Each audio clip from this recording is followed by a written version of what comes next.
Natambililia munini wa Musumbe Profesa Kithure Kindiki ni wendekethio likweka kutisia enenthi misingine ya kiuteti aimakulia manengane agenda sio cia kiuteti ainene sesoni ya empowerment ku ya kauntini ya Baringo ni wa mukathi ya President Ruto ayasia kana evindani ya uteti ya vika ulei nduka tonyana nake evindani yeu aikulia akenya mathingilile muwo evindani yeu ya vika. Joseph Kitheka na mauvo asifaya tuendelee tusiendelee.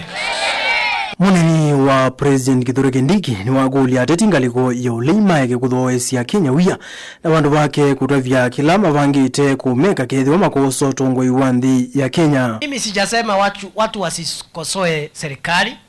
Ule akubaliani na serikali aseme akubaliani. Sasa kama unapigana na William Ruto, wewe enda tafuta sera bwana. Go and look for your agenda. Uende uuze. Na hiki barua sio rahisi vile mnafikiria. Ati ukienda hapo outside your home hapo upigiwe makofi na watu wawili unafikiri unaweza beba hii Kenya. This is a complex society called Kenya. Inahitaji akili, maarifa, inahitaji nguvu ya Mwenyezi Mungu na maombi, inahitaji patience, inahitaji mambo mingi. Sio wakora tu utoke kwako mtu mkora tu alafu hapana, no. Ainene sesoni ya kukwata mbau makundi kuya mariga katika undini ya Baringo, Kindiki ni wakathi uteti wa Musumbe William Ruto ayasia ila evinda ya uteti yekavika alamengaliko yo leima ikatona nake. Mimi nimewaambia juzi nikiwa pale Tiati, niliwaambia wale hawajui William Ruto, hawamjui na hawamjui vizuri, na kama walimuona usiku. Hawamuelewi.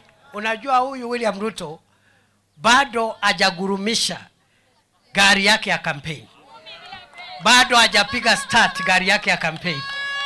Bado hajapiga race gari yake ya campaign. Wakati saa hii yako busy, yako kazini kufanya hii mambo nimesema.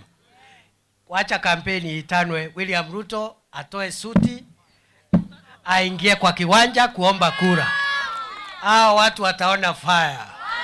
Avindane ka Kindiki ni wakulia nikenda Kenya vethi una uteti wa mugo kuikijekana nthi ya Kenya ni yasonga na mbe na kwa ile ya kwanzia wasia oyu na nzia wa siukite. Mambo ya kutumia vijana kuleta fujo na maafa na kwenda kuumiza uchumi wa taifa, kutumia vita na fujo, we will not accept. We cannot allow political extremists trying to use violence to intimidate the public and push their way into leadership using violence.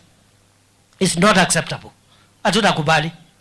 Hii Kenya ni ya sisi zote, sio ya mtu binafsi mmoja ama wawili.